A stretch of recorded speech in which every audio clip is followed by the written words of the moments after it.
اندر ہوا ہندوستانی لوگ تو جانتے بھی نہیں، اور اس کے اندر لوگ مر گئے، ختم ہو گئے۔ شاہ عبدالعزیز صاحب کے رشتے کے، ان کے قریب، ان کے اولاد میں شاہ اسماعیل شہید اور رائے بریلی کے شاہ احمد شہید، دونوں کے دونوں ختم ہو گئے، شہید ہو گئے بالا کوٹ کے میدان میں۔ لیکن پیچھے نہیں ہٹے، وہ لوگ جو بچ کر آئے تھے سن 1857 میں پھر جہاد کر دیا، اور اس کے اندر صرف اسی دلی کے اندر 33,000 مسلمان شہید کیے گئے، اور لال قلعے سے لے کر جامع مسجد تک درختوں کے اوپر ان کی لاشوں کو لٹکا دیا گیا۔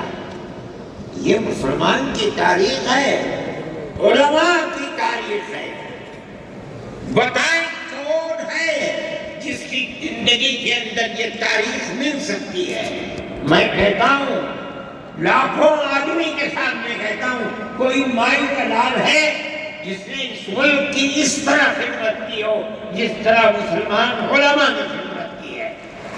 میرے بھائی، جب یہ علماء انہی مجاہدین کی بنائی ہوئی جماعت ہے، ہم تو ان کے جوتے سیدھے کرنے والے ہیں۔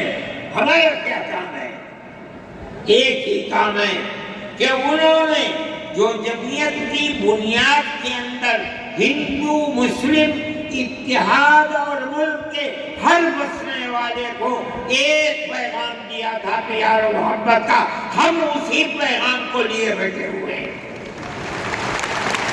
ہمارا کام صرف اتنا ہے، دنیا توڑنا چاہتی ہے، حکومتیں برباد کرنا چاہتی ہیں، فرقہ پرست ذہنیت آگ لگانا چاہتی ہے، یہ نعرہ دینا چاہتی ہے کہ ہندو الگ، سکھ الگ، مسلمان الگ۔ ہم کہتے ہیں نہیں، ہندو مسلم سکھ عیسائی بھائی بھائی۔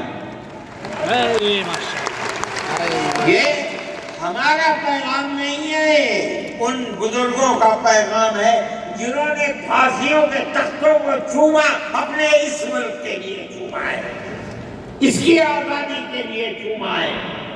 اس ملک کے اندر یگانگت اتحاد جس کو آج آگ رہا ہے، ہمارے بزرگوں نے اسی اتحاد کے لیے اپنی قیمتی جانوں کو قربان کیا ہے، اور ان کا مقصد یہ تھا کہ ملک آزاد ہو جائے، حکومت ایسی بننی چاہیے جو حکومت سیکولر حکومت ہو، کسی کا حق نہ جائے۔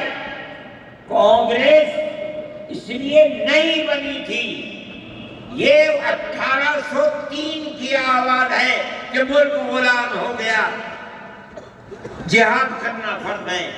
کانگریس کا تو وجود بھی نہیں تھا، کانگریس تو 28 دسمبر 1985 کو بنی ہے، اور اس کا پہلا اجلاس بمبئی کے اندر ہوا ہے۔ آپ لوگ سمجھیں اس کو، کانگریس ملک کو آزاد کرانے کے لیے نہیں بنی تھی، کانگریس کی تجویز موجود ہے۔ وہ کہتے ہیں کہ ہندو مسلم ملک کے بسنے والوں کی اس جنگ و جدال سے دو جہاد، سن 32 کا 1857 کا، اس جہاد کے نتیجے میں جو برطانیہ کی حکومت اور ہندوستان کی حکومت میں دوری پیدا ہو گئی ہے، کانگریس کا مقصد تھا کہ اس دوری کو ختم کر دیا جائے، ملک کو اپنے گردن سے زنجیر غلامی کی نکال کر توڑ دیا جائے۔ کانگریس کا مقصد نہیں تھا۔ میں آپ سے کہتا ہوں یہ بات ہے، اور کانگریس کی تجویز میں موجود ہے، کوئی اس کی تردید نہیں کر سکتا۔ کسی نے حضرت گنگوہی رحمت اللہ علیہ سے پوچھا کہ ایک جماعت بنی ہے جو ہندوؤں نے بنائی ہے انگریز کے ساتھ مل کر، مسلمان اس جماعت میں شریک ہو سکتا ہے؟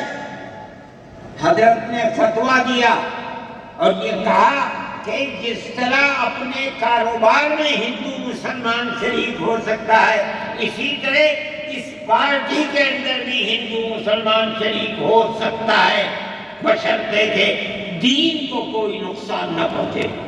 اس فتوے کا نام ہے نصرت الابرار۔ جو پرانی مکتبیں ہیں، لائبریریاں ہیں، یہ آج بھی وہاں موجود ہے۔ یہ صرف فتویٰ نہیں ہے، یہ اس لیے ہے کہ یہ اشارہ ہے کہ لوگوں کو کانگریس کے ساتھ شریک ہونا چاہیے اور کانگریس کے اس نظریے کو بدلنا چاہیے۔ کانگریس کے اندر مستقل غلامی کی زنجیر کو توڑنے کے لیے اور انگریز کے ساتھ جہاد کرنے کے لیے تیار کرنا چاہیے۔ مسلمان جوخ در جوخ اس کے اندر شریک ہوئے، کانگریس کے اس نظریے کو بدل اور کانگریس کو آزادی کے لیے کھڑا کر۔ یہ مسلمان کا، علماء کا، جمعیت علماء کا کردار ہے۔ کوئی مانے نہ مانے، تاریخ میں لکھی ہوئی چیزیں ہیں۔ ہم سے پوچھے، ہم وہ تاریخ کی لکھی ہوئی چیزیں لیں گے؟ ہماری تاریخ کو مٹا دیا گیا۔ وہ طبقہ جو آج ملک کے اندر اسلام اور مسلمانوں کو دفن کرنا چاہتا ہے، وہ ہماری تاریخ کو دفن کرنے کے اندر کامیاب ہو گیا۔ مگر ہم کہتے ہیں یہ ہماری تاریخ ہے۔ میرے بھائی، ملک اسی طرح چلتا رہا، جیسے جیسے آزادی قریب آتی رہی، جمعیت علماء ہند وہ تنہا ایک جماعت تھی جو برابر موتی لال نہرو، جواہر لال نہرو، گاندھی جی سے یہ بات کہتی رہی کہ ہمیں ضمانت دو، ہم 143 سال ہیں، ہماری زندگی جہاد کی زندگی، ہمیں یہ ضمانت دو کہ ملک آزاد ہوگا تو اس کا کردار سیکولر کردار ہوگا، دستور سیکولر دستور ہوگا، جس کے اندر ہندو، مسلمان، سکھ، پارسی، عیسائی ہر ایک کو اپنے مذہب کے ساتھ جینے کا حق ہوگا اور حکومت کا کوئی مذہب نہیں ہوگا۔ ہمارے پاس تجویزیں موجود ہیں، برابر ہمیں مفتی کفایت اللہ صاحب جو جمعیت علماء کے اس وقت صدر تھے، نام لے کر ان کے پاس موتی لال نہرو، گاندھی جی، یہ لوگ اپنی ورکنگ کمیٹیوں کی تجاویز بھیجتے ہیں، مفتی صاحب کرم فرما، مفتی صاحب یہ ہے کہ ہمارا ملک جب آزاد ہوگا ہم گارنٹی دیتے ہیں کہ ملک سیکولر ملک ہوگا۔ اس کا کیا مطلب ہے؟ ہمارا کردار، ہمارا مذہب، ہمارا وقت، ہر چیز آزاد رہے گا۔ مسلمان جس طرح چاہے گا اپنی زندگی گزارے گا، اپنے مذہب کو سینے سے لگا کر زندگی گزارے گا۔ میں یہ بات صرف ہوائی نہیں کہہ رہا ہوں، آپ غور سے اس تحریر کا ایک ایک لفظ سنیں۔ ہری پور ضلع سورت کا اجلاس عام جو 19، 20، 21 فروری 1938 میں 47 میں ملک آزاد ہوا، یہ اجلاس 1938، اس سے بھی 9 سال پہلے، یعنی آج کے مقابلے میں 80 سال پہلے یہ اجلاس ہوا تھا۔ اس کے اندر تجویز دیکھیے آپ، ورکنگ کمیٹی نے 1937 میں اپنی کلکتے کی میٹنگ میں اقلیتوں کے حقوق پر جو تجویز پاس کی تھی اسے یہ کانگریس منظور کرتی ہے، اس وقت کی بات ہے، اور نئے سرے سے اعلان کرتی ہے کہ ہندوستان کی اقلیتوں کے تمدنی، مذہبی اور لسانی حقوق کی حفاظت کرنا کانگریس کا پہلا فرض اور بنیادی پالیسی ہے۔ تاکہ حکومت کی کسی بھی ایسی اسکیم میں جس میں کانگریس شریک ہو اقلیتوں کو ترقی اور نشو و نما کا زیادہ سے زیادہ موقع مل سکے۔ آپ الفاظ پر غور کیجئے، قوم کی سیاسی، اقتصادی اور کلچرل پورا حصہ لے سکے۔ اس کے بعد اس بنیاد پر مسلمانوں کو مطمئن رہنا چاہیے کہ آزاد ہندوستان کی حکومت میں ان کا مذہبی فرائض، اذان، نماز، جمعہ، عید، روزہ، حج، زکوٰۃ، مذہبی تبلیغ، مساجد، مقابر، قربانی، مذہبی جلوس، مذہبی جلسے وغیرہ جملہ مذہبی رسوم اور مذہبی ادارے محفوظ ہوں گے، اور اسی طرح ان کی تہذیب و تمدن، ان کے تعلیمی ادارے، خانقاہیں، امام باڑے، عیدگاہیں، تکیے، کربلائیں، آثار قدیمہ، اوقاف وغیرہ سب محفوظ ہوں گے، اور اسی طرح ان کی زبان، ان کی شاعری، رسم الخط وغیرہ سب کے سب آزاد اور محفوظ ہوں گے، کسی پر کوئی رکاوٹ اور قید نہ ہو۔ جو میں آپ سے کہہ رہا ہوں، آپ دیکھیے یو پی کانگریس کا شائع کردہ election board National Herald Press Lucknow 1946 کے اندر شاید 10 فروری میں نے نقل کیا ہے، وہ مٹا ہوا تھا، اس کے اندر یہ بلیٹن شائع ہوا ہے۔ میں کہتا ہوں کہ ہندوستان کی جمعیت علماء کے بار بار کچھوٹے لگانے پر وعدہ کرو کہ ملک سیکولر ملک ہے، وہ وعدہ کرتے ہیں۔ میں آج آپ سے پوچھتا ہوں کہ اس میں سب سے پہلی چیز ہے کہ مسلمانوں کا مذہب اور مذہبی فرائض محفوظ رہیں گے۔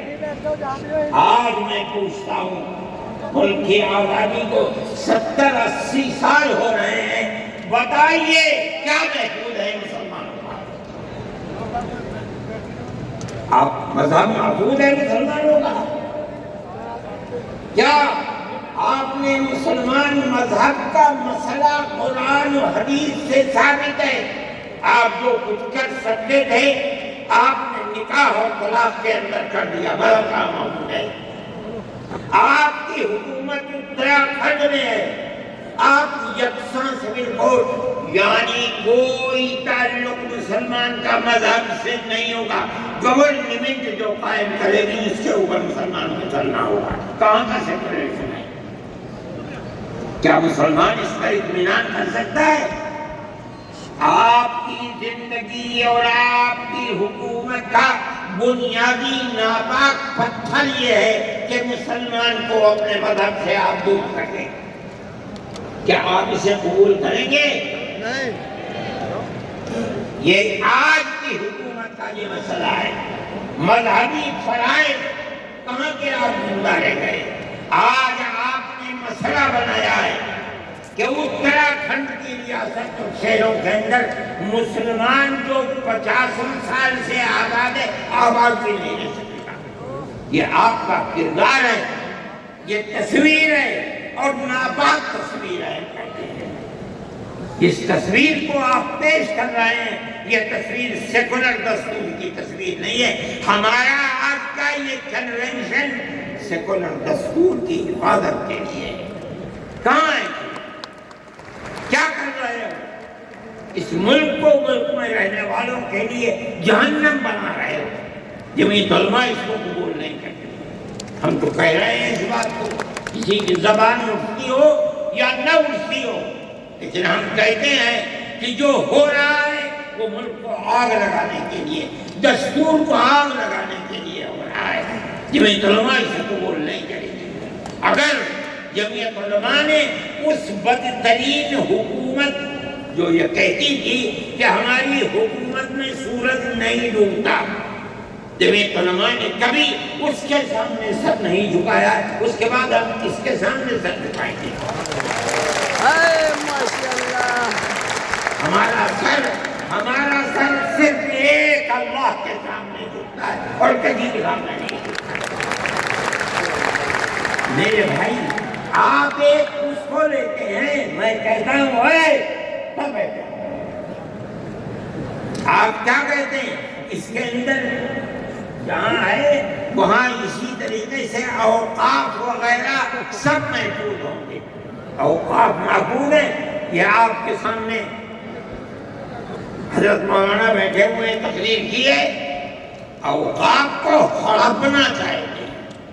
ہماری مسجدیں اسی دلی کے اندر 400 500 سال کی مسجدیں ہیں، جس میں جمعیت علماء کا دفتر بنا ہوا ہے، عبدالنبی اکبر کے زمانے کی مسجد ہے۔ اور کتنی مسجدیں جن کے پاس اوقاف، اللہ اکبر، لاکھوں کروڑ کے اوقاف ہیں۔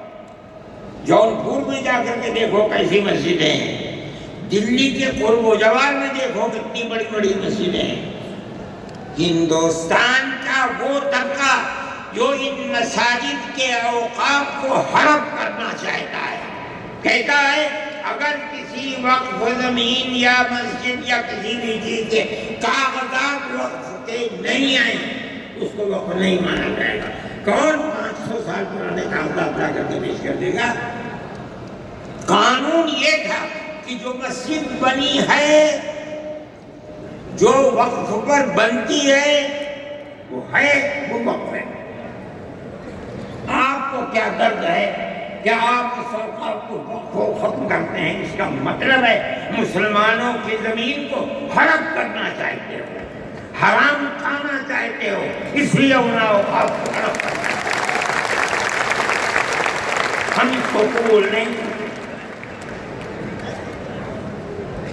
اوقاف ہمارے آباء و اجداد کے کیے ہوئے ہیں، اوقاف اللہ کی ملکیت میں دیے ہوئے ہیں، مسجدیں بنی ہوئی ہیں، آپ ان کی حفاظت کیجیے، اس لیے کہ ہم اس ملک کے رہنے والے ہیں، ہم باہر سے آئے ہوئے نہیں ہیں۔ اگر ہندو گوجر ہے مسلمان بھی گوجر ہے، اگر ہندو جات ہے مسلمان بھی جات ہے، اگر ہندو راجپوت ہے مسلمان بھی راجپوت ہے۔ جاؤ دیکھو کشمیر کے اندر، اگر ہندو بھی رحمت ہے مسلمان بھی رحمت ہے۔ ہم اسی ملک کے رہنے والے ہیں۔ کسی کو اچھا لگا یہ مذہب، وہ اس مذہب میں چلا گیا، کسی کو یہ مذہب اچھا لگا وہ اس مذہب میں چلا گیا۔ کیا مذہب کی بنیاد پر اس ملک کے اندر آپ ہمیں جینے کا حق نہیں دیں گے؟ ہم اپنے جینے کا حق کو لیں گے۔ آپ نے جس سیاست کو اختیار کیا، آپ 2 الیکشن پہلے دیکھیے کس قوت کے ساتھ بی جے پی آئی تھی۔ آپ نے جس پالیسی کو اختیار کیا، سیکولرزم کو آگ لگانی چاہیے، اس کا نتیجہ اس الیکشن میں کیا ہوا؟ بی جے پی ہار گئی۔ میں کہتا ہوں کہ اگر چندرا بابو نائیڈو کی بیساکھی نہ ہوتی اور ادھر نتیش کمار کی بیساکھی نہ ہوتی تو بی جے پی گورنمنٹ نہیں بنا سکتی۔ کیوں ہوا؟ وہ جو 14 سال پہلے اتنی قوت کے ساتھ آئی تھی کہ لگتا تھا کسی دوسری جماعت کا چراغ ہی نہیں چل رہا ہے، وہ چراغ آج بجھ کیسے گیا؟ اس پالیسی کی وجہ سے۔ ملک کی پالیسی اگر بھائی بھائی کی ہوگی ملک زندہ رہے گا۔ ایک باپ کی اولاد 5 4 3 اگر پیار و محبت کے ساتھ رہیں گے وہ گھر آباد رہے گا، اگر دشمنی ہوگی سب برباد ہو جائیں گے۔ ہماری یہ پالیسی ہے کہ ہندو مسلمان سکھ عیسائی سب ایک دوسرے کے ساتھ بھائی بھائی ہیں۔ آپ اس پالیسی کو کیوں مخالفت کرتے ہیں؟ ہم اسی طرح چلتے ہیں۔ جمعیت علماء ہند کا یہی کردار ہے، جمعیت علماء ہند آج بھی یہی کرتی ہے۔ میں نے ابھی چند مہینے ہوئے، میوات کے اندر لوگ لٹ گئے، پس گئے، ان کو جمع کیا، ہم نے ان سب کو 1-1 لاکھ یا 2-2 لاکھ روپے دیے جا کر کے، مسلمان بھی تھے، ہندو بھی تھے، ہم نے ان کو دیا، وہ خوش ہو گئے۔ ہم ہر سال تقریباً 1.5 کروڑ روپے دیتے ہیں بچوں کو جو پڑھنے والے ہوتے ہیں، جو غریب ہوتے ہیں، اونچی تعلیم کے لیے۔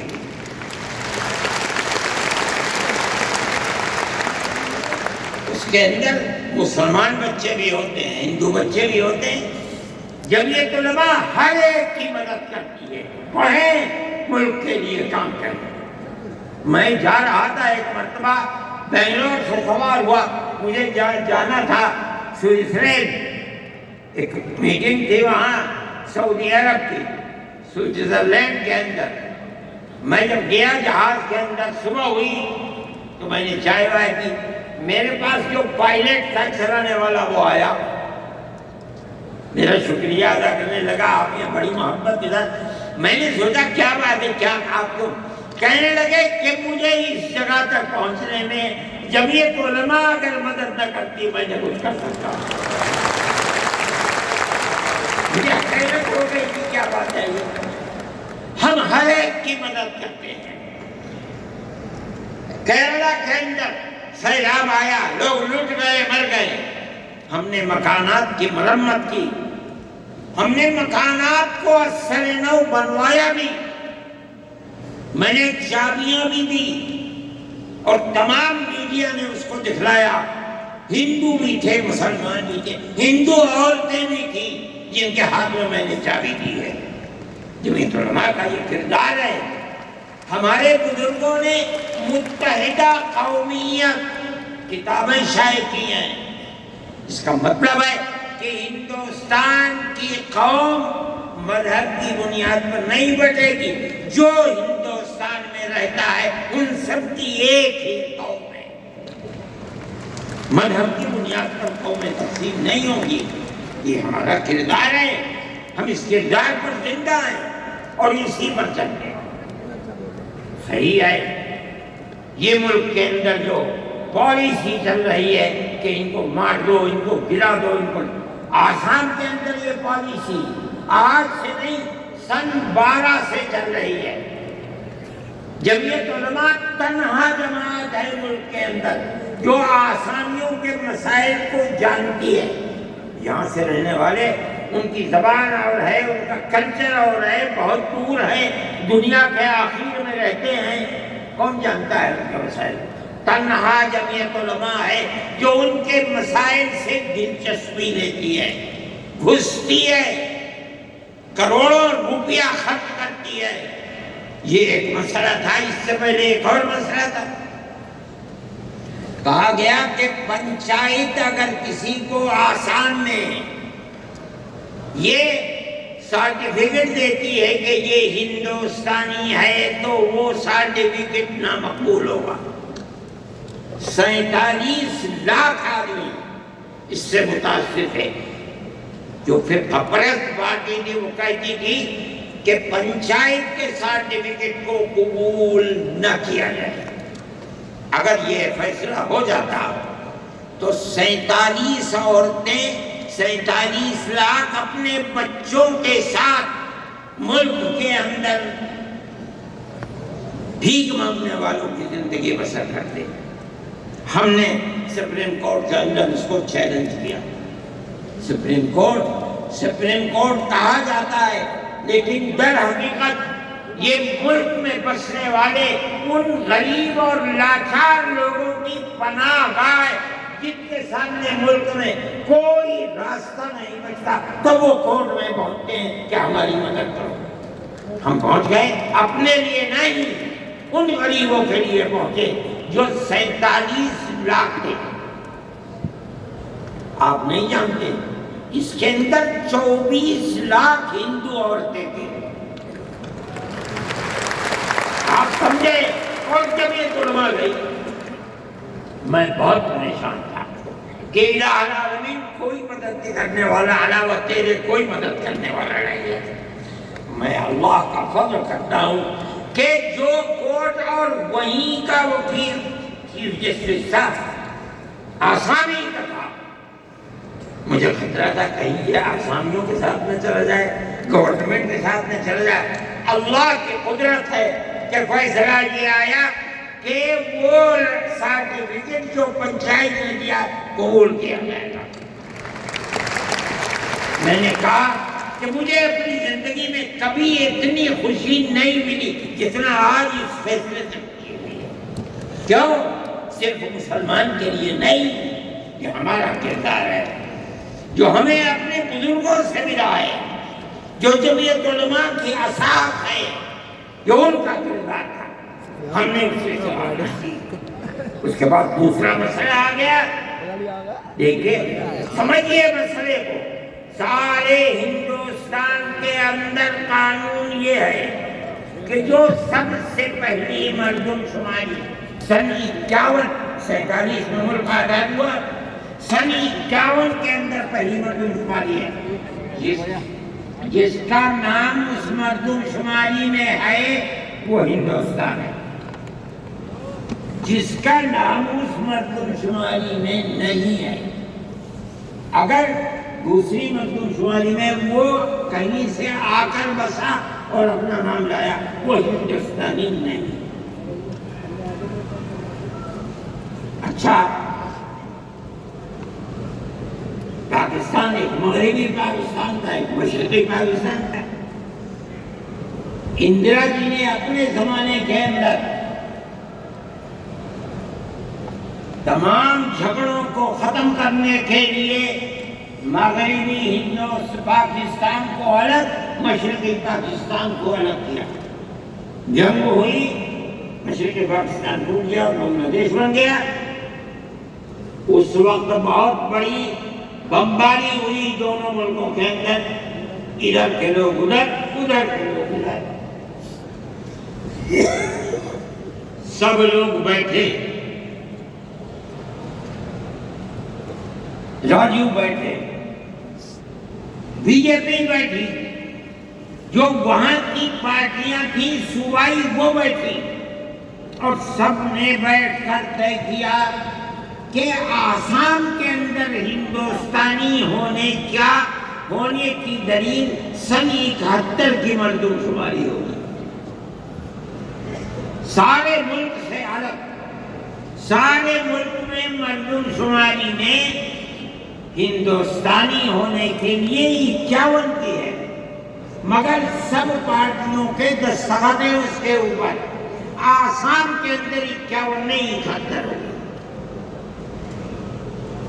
اب آپ دیکھیے، جو فرقہ پرست، اور میں کہتا ہوں ببانگ دور کہتا ہوں کہ آسام کے چیف منسٹر کا کردار بدبودار کردار ہے، خراب کردار ہے، مسلمان کو دفن کرنے کا کردار ہے۔ وہ یہ کہتا ہے کہ آسام کے سوا آسام کے اندر مردم شماری 71 نہیں، جیسے سارے ہندوستان میں 51 ہے، اسی طرح آسام کے اندر بھی 51 ہوگی۔ آپ سمجھتے ہیں اس کا اثر؟ آج اس کا اثر یہ ہوگا کہ اگر 71 ٹوٹ جائے اور 51 پر آ جائے تو آسام کے اندر 1.5 کروڑ بچے اور بڑے سب ہندوستان سے باہر ہو جائیں۔ کہاں جائے گا؟ صرف مسلمان کی مخالفت، کھانا ہضم نہیں ہوتا ہے بغیر مسلمان کی بربادی کے۔ کوئی نہیں تھا، تنہا جمعیت علماء تھی۔ اس کے اندر بڑا کردار ہے مولانا مشتاق انور کا، جو جمعیت علماء آسام کے صدر ہیں۔ وہ میرے ساتھ شانہ بشانہ کھڑے رہے اور 12 سال سے زیادہ مقدمہ لڑا، کروڑوں روپیہ اس کے اوپر خرچ کیا گیا۔ یہ خدا کی قدرت ہے۔ آج آیا تو یہ طے کر دیا گیا کہ 51 نہیں، آسام میں 71 ہی بنیاد بنے گا۔ تب کیا مطلب ہے کہ آپ نے آسام کی 80 لاکھ کی آبادی کو زندہ کر دیا جو موت کے کنارے پر پڑی ہوئی۔ مجھے افسوس ہے کہ لوگوں کا یہ قول مجھ تک پہنچا ہے کہ انہیں آسام کے چیف منسٹر سے یہ بات کہی کہ اب کیا ہوا، کہنا ہماری صحت پر کوئی اثر نہیں پڑتا۔ کیا مطلب ہے؟ ہم آسام میں مسلمانوں کو چین کا سانس نہیں لینے دیں گے۔ دیکھیں کب تک چلتے ہیں۔ اگر جمعیت علماء زندہ ہے اور اللہ نے ہمیں زندہ رکھا، ہم دیکھیں گے کہ کیا کرتے ہیں، ہم زندہ ہیں۔ یہ جمعیت علماء کا کردار ہے، ہم اس کے پیچھے ہیں۔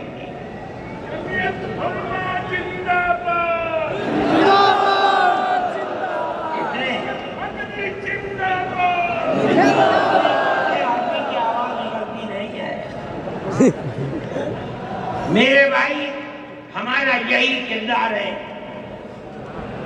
ہم ان مسلمانوں کی مدد کرتے ہیں جو مسلمان مصیبت کا شکار ہے۔